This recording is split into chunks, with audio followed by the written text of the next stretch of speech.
갔다 올게. 아이씨, 누가 여기다 물거리에다 놔둔 거야? 양말 다 젖었잖아. 출근도 바쁜데. 아, 이거 빨리 닦고 양말이 하나 가져와요. 자기가 잘못해놓고 왜 나한테 신경질이야? 양말이나 줘 얼른. 여자가 칠칠 맞아가지고서는.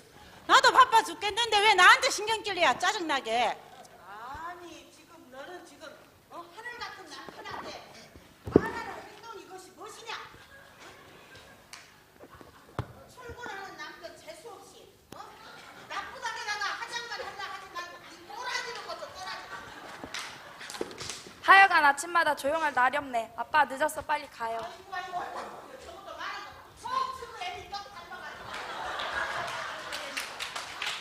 아이고 나는 찐밖에 못하겠어. 여보, 어머니 다녀오겠습니다. 여보 잘 다녀오세요. 아이쿠, 이거. 양말 다 젖었네. 여보 이리 주세요. 제가 물을 그거 더 가중해. 여보 출근 늦겠어요. 아니야, 내가 할 테니까 장수님 양말이나 하나 가져와요.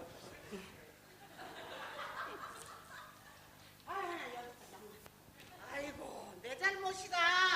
아까 내가 부를 때 그것을 꼭 치웠어야 되는데 안 치워놨더니 내 잘못이 나가. 미안하다. 아니에요 어머니. 제가 물을 거기 뒀어요. 죄송해요. 제 잘못이에요. 아이고 이쁘게 해요. 아니, 뭔 소리들이에요. 무릎지는 사람 민망하게. 무릎지는 내가 잘못이죠. 아니야 내 잘못이요. 아빠 죄송해요. 제가 아까 물 먹고 거기다 뒀는데 다음부터는 바로바로 치울게요. 아니다 내 잘못이다. 학교 가서 공부 잘하고. 어머니 다녀오겠습니다. 다녀오겠습니다 어머니. 5월을 우리는 가정의 달이라고 부르면서 올 한 달 동안을 가정의 행복에 대한 말씀을 계속 우리는 들어왔습니다. 오늘은 이제 그 5월 마지막 주일을 맞이해서 오늘을 가정의 주일이라고 그렇게 정하고 오늘 또 역시 예수를 위해 날마다 잔치하는 그런 가정이 됩시다 하는 주제로 말씀을 드릴 때 하나님의 음성 듣기를 축복합니다. 오늘 참 우리 베델 방송국 2017기 공채로 이제 뽑혀서 유명한 참 모시기 힘든 탤런트들 나오셔가지고 또 짤막한 드라마를 보여드렸는데 첫 번째 가정은 네 탓이라는 거예요.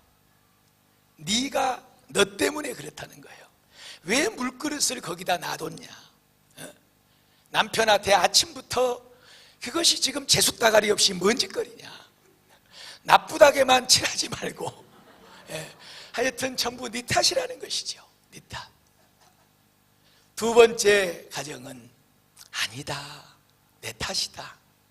다 내 잘못이다. 내가 그것을 봤으면 치웠어야 되는데 아니 내가 마셨으면 바로바로 처리를 했어야 되는데 내가 조심했어야 되는데 내 탓입니다. 사랑하는 여러분, 네 탓이라고 하는 가정은 날마다 불화합니다. 내 탓이라고 하는 가정은 화목합니다. 우리 베델교회 성도들 이런 내 탓이요 하는 아름답고 화목한 가정 날마다 이루어 가시기를 축복합니다.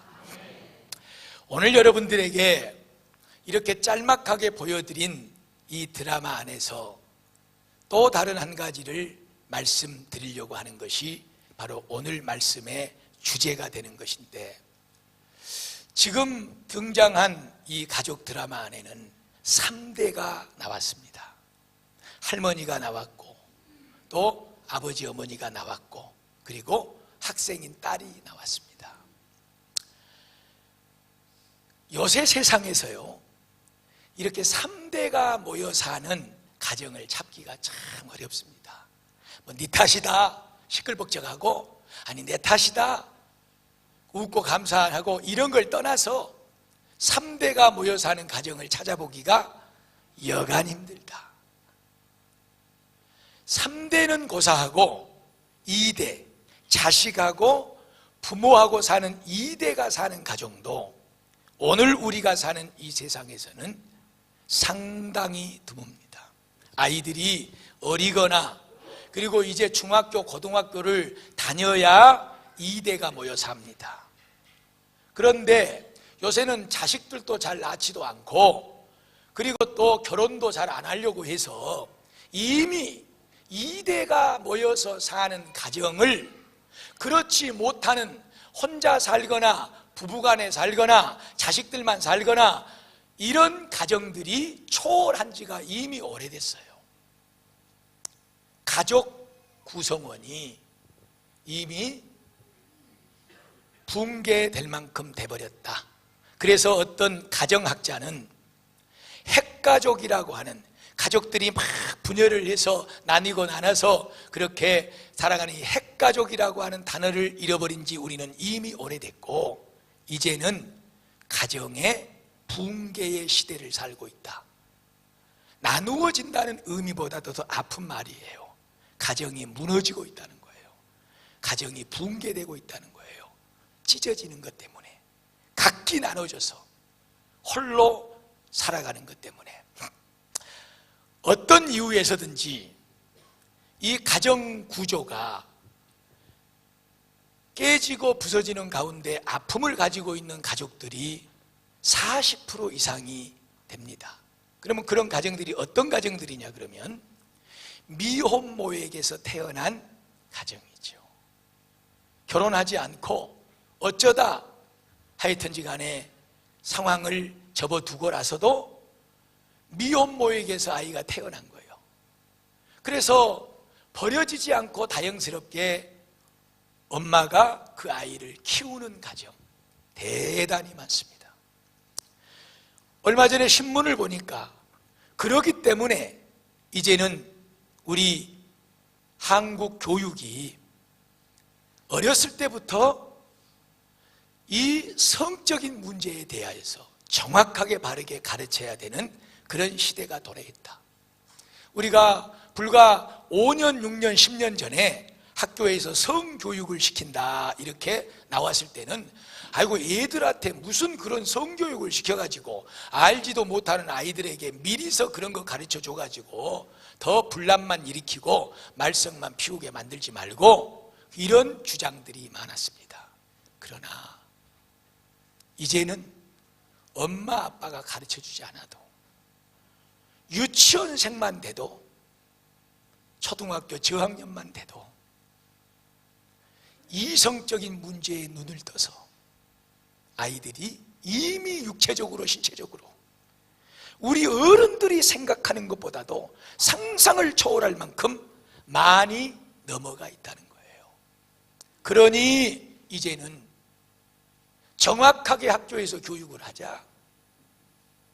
피임의 방법도 가르쳐주고 여성의 이 월경의 주기가 어떻게 되니까 그때를 피해서 성적 관계를 갖고 하는 이런 것들을 바로 잘 가르쳐서 이 아이들에게 이런 좋지 못한 출산이 이루어지지 않도록 하자. 이제는 이런 지루가 대세가 돼버렸습니다. 이제는 막을 수가 없는 현실이 돼버렸어요. 그래서 지금 우리가 사는 이 한국 땅에는 미혼모에게 출산한 자녀들, 그 가정들이 참 많다는 것이고, 두 번째로 참 마음 아픈 일입니다마는 어떤 상황에 있어서든지 한쪽 편의 부모만 있어서 가정을 이루고 사는 그런 편부모 가정들이 많죠.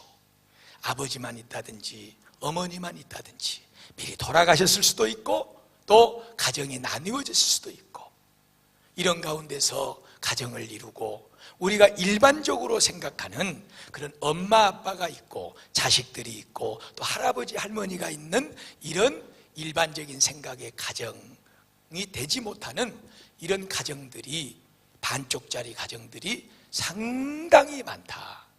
그리고 세 번째, 이제는 한쪽 부모도 없는 거예요.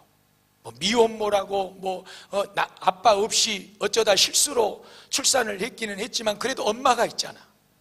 그런데 이제는 엄마 아빠도 없이 그냥 소년 소녀 가장들만 모여서 가정을 이루고 살아가는 가정이 참 생각보다 많습니다. 그리고 독거노인들, 자식들이 있지만 또 부모 자신이 나는 너희들에게 피해 주기 싫다, 나는 죽는 날까지 혼자 살란다, 하고 자식을 떠나서 홀로 가정을 이루면서 그렇게 살아가는 독고 노인들이 굉장히 많이 있지요. 우리 교회만 보더라도 홀로 집안에서 살아가는 그런 독고하는 어르신들, 가정들이 참 많습니다. 뿐만 아닙니다. 나는 이것도 저것도 다 싫다. 독신주의자들. 그래서 혼자 그냥 평생을 나 홀로 가정을 이루고 사는 거예요. 넓은 의미에서는 적용될지 모르겠습니다만 요즘 대세로 젊은이들 사이에서 쓰는 말, 혼족. 혼자 산다는 거예요. 혼자 밥 먹고 혼자 술 마시고 혼자 삼겹살 구워 먹을 수 있도록 칸을 이렇게 자그만하게 앉아서 다른 사람 신경 쓰지 않도록 그렇게 고기 먹을 수 있는 그런 식당들까지 지금 생겨나고 혼행, 혼자 여행 다니는 거예요.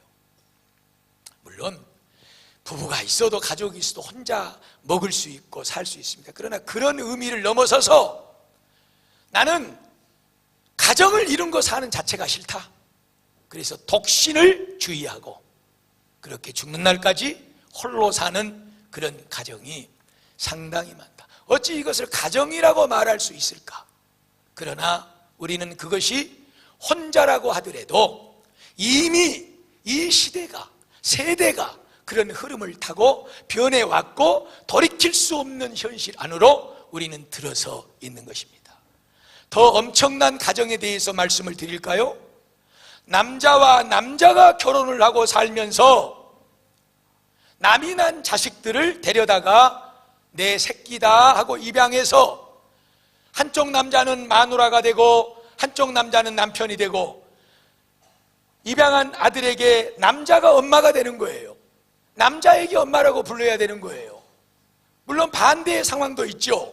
여자끼리 결혼을 하고 그리고 자녀를 입양해서 내가 너희 엄마다, 여자인 내가 너희 아빠다, 아빠라고 가정이 극도로 혼란스러워졌고 이미 붕괴되어졌고 옛 가정에 60년도 70년도 농경시대 1차 산업시대 막 식구들이 모여서 내 양말 어디 갔냐 양말짝 찾으러 돌아다니는 그런 시대는 이미 지나갔어요. 뭔 말씀인지 잘 이해를 못 하시는 것 같은데 옛날에는 양말도 안 빨아 신었어. 그래가지고 벗으면 내 양말 딱 이렇게 집어넣어가지고 고구마 두지 한쪽 편에다 깊숙이 쑤셔 넣어놨다가 아침에 일어나면 그거 빨리 뽑아서 신어야 돼. 그렇지 않으면 내 양말을 누가 언제 신어버린지 몰라. 여러분들은 부자로 살고 여러분들은 또 잘 살아서 그런 일이 없는 것 같은데 저는 삼촌들하고 바글바글바글하게 살아서 껌도 씹었다가 저 천장에 안 보인 구석에다 붙여놔야 돼. 그럼 다음날 다시 먹으려면 거미가 그놈을 야금야금 뜯어먹고 있어. 그럼 그거 다시 떼서 한번 그 물로 씻어서 그냥 실컷 즐거운 3일 밤낮을 씹어야 달아져. 참 그 시절 그 추억이 그립죠. 예, 그렇게 모여서 아웅다웅 하면서도 그 안에 사랑이 있고 위로가 있고 기쁨이 있고 행복이 있고. 그러나 지금 이 3차 산업시대 4차 산업시대를 우리가 맞이하면서 가정은 완전히 붕괴되고 조금 전에 말씀드렸던 그런 가정의 형태를 누리며 살아갑니다. 맞잖아요. 지금 자식들하고 같이 사는 나이 드신 부모가 누가 있습니까? 찾아보기 힘듭니다. 예. 중학교, 고등학교만 졸업하면은요, 자식들 다 떠납니다. 부부하고 단둘이 사는 가정들이 참 많고, 이 자식들도 집을 나가서 혼자 오피스텔에 아니면은 고시방에 작은 집을 얻어놓고 다른 사람 터치 안 받고 살고 싶은 삶으로 그렇게 살아가는 이 가정 형태가 이루어지고 있다는 거예요. 사랑하는 베들교회 성도 여러분, 오늘 이러한 가족 구조의 현실 우리가 앞에서 하나님의 말씀 안으로 들어가려고 하는 것은 여러분이 지금 어떤 형편에 있으시든지 부부가 단둘이 살든지 아니면 나 홀로 살든지 어떤 형편의 가족의 모습을 이루고 사시든지 하나님 앞에서 믿음으로 하나님 앞에 영광을 올려드리고 하나님이 주시는 은혜로 하루하루를 살아가는 복된 가정을 이루시기를 주의 이름으로 축복합니다. 그것이 그리스도인들의 아름다운 가정의 모습이 되어야 될 줄로 믿습니다. 자, 그러면 오늘 우리가 함께 읽은 성경에 보니까 우리의 형편과 아주 흡사하고 동일한 한 가정을 만나게 되는 거예요. 이 가정을 이름하여 나사로의 가정이라고 말합니다. 나사로, 매일 큰 오빠, 그리고 밑에 마르다, 마리아라고 하는 두 동생, 이 3남매가 살고 있는 가정입니다. 왜 3명밖에 살고 있지 않느냐? 부모가 없느냐? 일찍 돌아가셨느냐? 어떻게 됐느냐? 하는 이유에 대하여서는 성경은 말씀하고 있지 않습니다. 우리가 오늘을 사는 우리의 가족 구조 앞에 이 가정을 비추어 볼 때 이 가정도 지금 우리들이 생각하는 이런 많은 가정들과 다르지 않다는 거예요. 3남매만 사는 것이지요. 물론 나이가 들었습니다. 그러나 결혼을 하지 않은 거 보니까 이 마르다, 마리아, 나사로는 그렇게 많은 나이는 먹지 않았을 것이라고 추측할 수가 있는 것이지요. 그런데 중요한 것은 3남매가 살았어도 늘 이 사람들은 행복했고, 늘 이 가정은 즐거웠고, 감사가 있었고, 늘 이 가정은 행복했습니다. 그것의 이유가 뭐냐 그러면 많이 배웠다거나 아니면 부모가 물려준 유산이 많다거나 부지런히 일해서 돈을 많이 벌어 성공에 출세해서 부유했기 때문에 그들이 그런 행복과 즐거움과 감사 속에 화목한 가정을 이루고 살았냐? 그것이 아니라는 거예요. 이 3남매가 살고 있는 가정의 화목과 행복은 절대적으로 물질적인 것에서부터 주어졌던 것이 아니라 우리 그리스도인들에게 꼭 필요하고 우리가 꼭 배워서 이 은혜를 누려야 할 그것 때문입니다. 바로 그것은 예수님과 늘 가깝게 지냈다는 거예요. 그래서 예수님의 은혜가 그 가정을 흘러 들어왔고 예수님의 위로, 예수님의 사랑, 예수님의 격려, 예수님의 능력, 예수님의 도와주심이 그 가정에 넘쳐난 줄로 믿습니다. 우리 최소한 우리 그리스도인들의 행복과 우리 그리스도인들의 만족함, 그리고 가정의 화목함은 물질적인 것에 근거하면 안 돼요. 그렇기 때문에 자꾸 물질이 좀 생기면 가정에 웃음꽃이 피었다가 물질이 좀 사라지고 떠나면 우울해지고 슬퍼지고 또 쌈박질 일어나고 너 때문이라고 네 탓이라고 이런 결과가 나오게 되는 것이지요. 예수 믿는 사람들의 행복의 통로, 감사의 통로, 축복의 통로는 하나님과의 관계인 줄로 믿습니다. 내가 하나님과 얼마나 가까운 관계를 가지고 있느냐, 내가 얼마나 하나님과 친하고 그 하나님을 가까이 모시고 그 하나님과 동행하는 삶을 사느냐에 따라서 성도들의 삶의 척도가 구별되어야 될 줄로 믿습니다. 자, 여러분 보세요. 우리가 너무나도 잘 알고 있는 누가복음 10장의 말씀을 보면 얼마만큼 예수님과 이 나사로, 마르다, 마리아 가정이 친했느냐, 가까웠느냐 하는 것을 단편적으로 보여주는 사건이 있지요. 예수님은 늘 사역을 하시면서 물론 가버나움이나 다른 많은 갈릴리 지역을 돌아다니시면서 거처하시고 또 많은 성도들의 가정을 방문했겠지요. 그러나 베다니에 오시면 항상 예수님은 나사로, 마리아, 마르다의 집에 가셨다는 것을 알 수가 있습니다. 그날도 예수님께서 그 집을 방문했을 때 예수님 오셨다, 오랜만에 오셨네, 어서 오십시오 하고 마르다는 부엌에 들어가서 맛있는 음식을 만들고 마리아는 모처럼 만에 오신 예수님의 발 앞에 무릎을 꿇고 말씀을 듣고 있었지요. 그럴 때 마르다가 혼자 바쁘니까 예수님 왜 마리아를 그냥 놔두십니까? 나와서 나를 좀 돕게 해주세요 하고 이렇게 예수님을 부르고 마리아에 대해서 도움을 요청할 정도로 마르다가 예수님에게 나갈 수 있었다는 것은 그만큼 예수님과 이 마르다, 마리아의 관계가 가까웠다는 것을 단편적으로 보여주고 있는 거예요. 오늘 우리는 요한복음 12장을 읽었습니다. 그런데 바로 그 앞장 11장을 보면은 엄청난 사건이 벌어지죠. 얼마나 이 마리아와 마르다 그리고 나사로의 가정이 예수님하고 가까웠었냐 그러면, 자 보세요. 3남매가 살고 있는 이 가정, 두 여동생이 부모도 없고 오빠만 의지하고 살았어요. 그런데 이 오빠가 병이 들어서 지금 죽어갑니다. 그럴 때 마리아와 마르다는 지체하지 않고 사람을 보내서 예수님, 지금 우리 오빠가 죽어갑니다. 빨리 오셔서 고쳐주세요 하고 할 수 있었던 이 마리아와 마르다의 모습 속에서 얼마만큼 예수님과 가까운 관계를 가지고 살았는가. 여러분, 그것뿐인가요? 그런데 예수님께서 즉시로 그 말을 듣고 가지 않으셨죠. 이미 나사로가 죽었고 무덤에 장사 지내졌어요. 3일이 됐습니다. 그때 예수님께서 제자들에게 말합니다. 가자. 뭐라고 말씀하는 줄 아세요? 잘 들으셔야 됩니다. 여러분에게 들려져야 될, 예수님이 여러분을 부를 때 부르는 칭호가 되기를 축복합니다. 어떻게 나사로에 대하여 예수님께서 말씀하셨느냐? 내 친구가.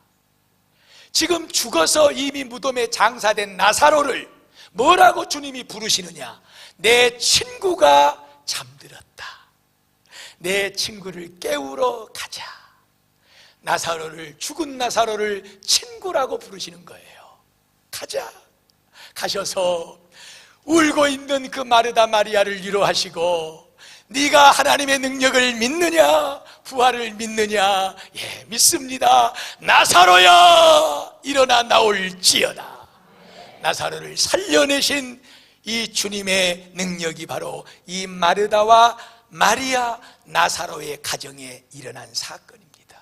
얼마나 귀한 사건입니까? 오늘은 요한복음 12장 1절로 3절을 읽으셨어요.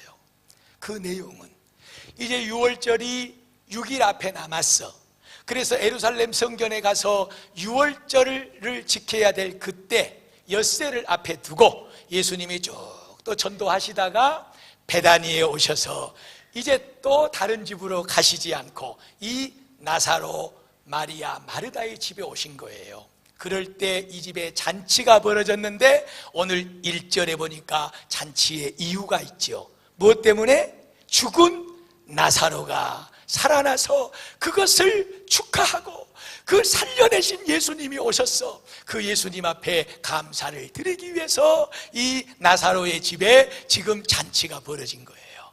그래서 오늘 2절에 보니까 마르다는 또 여전히 주방에 들어가서 맛있는 음식을 만들고, 그리고 오늘은 보니까 마리아는 또 여전히 예수님의 발 앞에 있으면서 이제 애끼고 애꼈던 그런 향유, 옥합, 한 나드, 한 근을 가지고 와가지고 그것을 예수님의 무릎 발에 붓고 자기의 머리카락을 쭉 풀어서 예수님의 발을 닦아준 거죠. 예수님 감사해요. 죽은 우리 오라비를 살려줘서 감사해요. 예수님 앞에 자기의 온 마음을 향유를 쏟아부어 드리고, 죽었다 살아난 나사로는 예수님의 발 앞에서 무릎을 꿇고 주여 몸둘 바를 모르겠습니다. 주님을 높이고, 마르다는 부엌에서 맛있는 음식을 만들고. 사랑하는 여러분, 우리 성도의 가정은 혼자 살든 둘이 살든 부부간에 살든 어떤 모습으로 살든, 사랑하는 여러분, 주님의 은혜로 행복한 가정을 이루어야 될 줄로 믿습니다. 행복의 비결이 뭐냐 물을 때 우리는 오늘 이 나사로의 가정에서 배울 수 있기를 주의 이름으로 축복합니다. 언제든지 주님이 우리 가정에 오셔서 맛난 음식을 드시고 쉬기도 하시고 축복도 해주시고, 어려운 일이 있을 때 당장에 예수님께 사람을 보내서 예수 그리스도의 능력에 도우심을 힘입고, 오늘 또 그 예수님을 모시고 잔치를 벌리고 사람들을 다 모아다가 주님을 찬양하고 경배하는 이런 잔치가 있는 나사로의 가정, 이것이 오늘 저와 여러분의 가정이 되기를 주의 이름으로 축복합니다. 사랑하는 베들교회 성도들이요, 예수님과 가까이 지냅시다. 예수님을 늘 가까이 모십시다. 가까이 모실 수 있는 첫 번째 방법, 그것은 바로 오늘 여러분들과 같이 이렇게 늘 예배의 자리에 나와서 주님 나왔습니다 하고 주의 이름을 부르고 주를 높이고 찬양하고 주를 의지하고 우리의 몸과 마음과 예물을 드리면서 주를 가까이 모시고 그분과 동행하는 삶을 살게 될 줄로 믿습니다. 두 번째, 우리 베델교회가 2017년도를 들어오면서 영성의 어울림이라고 하는 대주제를 앞세우고 첫 번째 시행했던 것인데, 그것은 다름이 아니라 날마다 하나님의 말씀을 한쪽이라도 묵상하고 그 말씀에서 은혜를 누리고 그 말씀 붙잡고 기도하고 그 말씀을 통해서 하나님을 만납시다. 일명 큐티입니다. 하나님의 말씀을 묵상하고 하나님의 말씀을 의지하고 말씀 속에서 하나님을 만나며 가까이 지내는 이것으로 주님을 가까이 모실 수 있게 될 줄로 믿습니다. 사랑하는 베들교회 성도들이여, 절대적으로 하루에 한 번 이상 하나님의 말씀을 펼치십시오. 큐티지를 드십시오. 말씀을 묵상하십시오. 그 속에서 나를 만나주시는 주님을 만나십시오. 그분과 대화를 하십시오. 그분을 찬양하십시오. 이 큐티로 하나님 날마다 말씀 묵상으로 우리는 주님과 가까운 관계를 유지해 가게 될 줄로 믿습니다. 하루를 살아도 한 번도 주님의 이름을 불러보지 못하고 한 번도 주님의 음성을 들어보지 못하고 한 번도 주님과 대화를 나누는 기도가 없고 이것을 어찌 그리스도인의 삶이라고 말씀할 수가 있겠습니까? 성도 여러분, 그리스도인의 행복, 성도의 가정의 행복, 성도의 가정의 화목은 다른 데서 오는 것이 아니고 하나님과의 가까운 관계를 통해서 온다는 사실을 믿으시기를 축복합니다. 가깝기 때문에 내가 말하지 않아도 주님은 내 형편을 아실 줄로 믿습니다. 다 아는 거예요. 사람을 보냈지만 즉시로 가시지 않습니다. 죽어서 무덤에 묻혔습니다. 내 사랑하는 친구가 잠자고 있다. 깨우러 가자. 나사로에 일어날지어다. 이 놀라운 능력이 오늘 하나님의 말씀과 기도로 날마다 하루하루를 가깝게 지내는 우리의 삶 속에, 우리의 가정 속에 나타나기를 주의 이름으로 축복합니다. 마지막으로 세 번째, 4월 달부터 이 5월 달을 지나면서 계속해서 여러분들에게 귀에 못이 박히도록 말씀드리고 있는 가정 예배입니다. 가정 예배를 꼭 드리십시오. 사랑하는 성도 여러분, 오늘 이 요한복음 13장 나사로의 집에 잔치의 이유가 뭡니까? 죽었던 나사로를 살려준 것 때문에 그 은혜가 감사해서 잔치가 벌어진 거예요. 저와 여러분도 영원히 죽었던 인생들이었습니다. 영원한 지옥 형벌의 고통 속에 들어가야 될 마땅한 죄인들이었습니다. 그런 우리를 우리 주님이 십자가 위에서 그 사랑으로 흘리신 피로 우리의 모든 죄를 정케해 주시고 우리의 죄값을 지불해 주시고 저와 여러분의 생명을, 영혼을 살려주신 줄로 믿습니다. 이 은혜가 감사합니다. 이 은혜가 고맙습니다. 생명과 바꾼 주님의 그 사랑을 어찌 잊을 수 있겠습니까? 날마다 우리는 이 은혜 하나만으로도 우리의 가정에 주님을 모시고 찬양하며 감사하며 기도하며 하나님의 말씀을 무릎 꿇어 잔치하는 그런 축복된 가정을 만들어가야 될 줄로 믿습니다. 성도 여러분, 가정 예배 드리셔야 돼요. 자꾸 말씀하고 있지 않습니까? 목사님 맨날 가정 예배 드리라고 말씀하네. 이렇게 들으시면 안 돼요. 여러분, 이 부족한 종의 입술을 통해서 하나님께서 지금 당신의 가정에 말씀하고 있음을 받아들이시기를 축복합니다. 믿고 순종하는 자들에게는 놀라운 생명의 역사가 나타나게 될 줄로 믿습니다. 가정 예배보다도 가족들이 하나님과 가까워지는 일은 없습니다. 지금도 다 가정들이 나와 계세요. 그러나 저마다 지금 다 이렇게 분리돼 가지고 사역들 때문에 떨어져서 예배 드리고 있잖아요. 그러나 가정 예배는 우리를 하나 되게 만듭니다. 오늘 목회서 지내다가 그 안에 내용의 가정 예배의 이유와 그 유익한 점에 대해서 제가 거기 정리를 해서 기록해 놨으니까 그 부분에 대해서는 여러분 읽어보시고 또 참고하시기를 바라고, 성도 여러분, 오늘 나사로 가정의 중심은 누구였습니까? 죽었다 살아난 나사로입니까? 아닙니다. 예수님입니다. 죽은 나사로를 살려준 예수님. 언제든지 남들이 봤을 때는 불행할 수밖에 없고 세 남매가 어렵고 힘들게 살아가는 이 가정에 항상 도와주시고 항상 은혜를 베풀어 주시고 평안하고 행복하게 해주시는 예수님, 그 예수님을 중심에 딱 모시고 마르다는 음식 만들고 나사로는 예수님의 무릎 앞에 무릎을 꿇고 마리아는 비싼 향유를 가져다가 발에 붓고 머리카락으로 고맙습니다 예수님 우리 오빠 살려주셔서, 예수님이 중심이 된 줄로 믿습니다. 여러분의 가정에 가정 예배가 드려질 때 단 그 순간만이라도 우리의 하나님께서 우리 가정의 왕자에 앉으셔서 중심이 되는 역할을 해줄 줄로 믿습니다. 얼마나 우리는 이기적이고 얼마나 우리는 개인적이고 얼마나 우리는 이 세상에 쫓겨서 정신없이 그렇게 살아가고 있습니까? 주님도 잊어버립니다. 가정에 들어가면 내가 주인입니다. 나도 피곤하고 너도 피곤하고 나도 일하고 너도 일하고 자식도 공부하는 일에 힘들고 우리는 모두가 다 지치고 힘듭니다. 다 대접받기를 원합니다.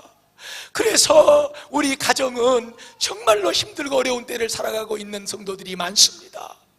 주님이 주인이 되실 때 그 순간만큼이라도 주님을 왕자에 모시고 우리 부부가 우리 가족들이 손을 잡고 기도하고 찬양하고 주님을 예배하며 잔치할 때에 하나님이 기뻐 받으시고 가정 모두를 아우러 주시고 은혜를 부어 주실 줄로 믿습니다. 이렇게 날마다 하나님과 가까워지십시오. 가정이 하나님과 가정 예배로 가까워질 때 우리 하나님께서는 안 들어주실, 못 들어주실 이유도 없고 능력도 없는 줄로 믿습니다. 모든 것을 책임져 주시고 해결해 주시는 우리 주님의 은혜. 사랑하는 성도 여러분, 보십시오.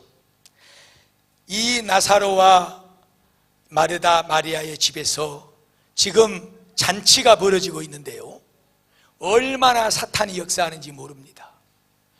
이 마리아가 향유를 갖다가 예수님의 발 앞에 부으니까요, 가장 가까이에서 예수님을 따라다녔던 가룟 유다, 일명 제자회의 회계입니다. 회계. 돈보따리 책임지고 있는 이 가룟 유다가 그 마리아에게 한마디 하지요. 이 사람아, 그렇게 비싼 것을 갖다가 허비하냐? 그거 팔아가지고 가난한 사람들을 도와주면은 얼마나 많은 유익이 있을지 모른다 하고 예수님 앞에 헌신하는 이 마리아를 지적하고 책망합니다. 그럴 때 예수님께서 그만두어라. 이 여인이 지금 하는 일은 나의 죽음을 예비하는 것이다. 사랑하는 여러분, 하나님 앞에 헌신하고 마음을 드리고 시간을 드리고 가정을 드리려고 그럴 때 가장 가까운 사람이 역사합니다. 가장 가까운 사람이 못하게 합니다. 가장 가까운 사람이 비판하고 조롱합니다. 가장 가까운 사람이 손가락질합니다. 이 사탄의 유혹에서 승리하시기를 주의 이름으로 축복합니다. 오늘 요한복음 12장을 9절을 넘어가서 계속해서 이하에 나오는 말씀을 보면은 대제사장들이 죽었다 살아난 나사로를 잡아 죽이려고 하고 있어요. 왜 그런 줄 아세요? 죽었다 살아난 나사로 까닭에 더 많은 사람들이 예수를 믿기 때문에 그렇습니다. 하나님 앞에 가까워지고 하나님의 은혜를 누리고 하나님 앞에 영광을 돌리려고 할 때, 바꿔 말하면, 단적으로 말하면 우리가 가정 예배로 하나님 앞에 나가려고 그럴 때 얼마나 많은 방해 역사가 있는지 몰라요. 비판하고 판단하고 손가락질하는 것뿐만 아니라 죽이려고 하는 역사까지 이루어진다는 사실을 기억하시기를 바랍니다. 속아 넘어가지 마세요. 절대적으로 우리 성도들의 행복과 화목은 하나님이 주셔야 될 줄로 믿습니다. 우리는 그것을 믿는 성도들입니다. 그러면 그 하나님의 행복과 화목이 어디로부터 오느냐? 그 통로가 무엇이냐? 세 가지를 말씀을 드린 것이죠. 늘 하나님의 전에 나와서 예배를 드림으로 가까워지고, 두 번째로는 개인적으로 하나님의 말씀 붙잡고 큐티하면서 가까워지고, 세 번째로는 가정 예배를 드리면서 하나님 앞에 가까워짐으로 하나님의 은혜가 우리 가정에 부어질 줄로 믿습니다. 그 가정이 참으로 행복하고 그 가정이 참으로 하나님 주신 은혜로 화목하게 될 줄로 믿습니다. 날마다 나사로의 가정처럼 주님을 찬양하고 주님을 예배하는 아름다운 잔치가 있는 행복한 가정을 만들어가는 우리 베델교회 성도들의 가정이 되기를 주의 이름으로 축복을 드립니다.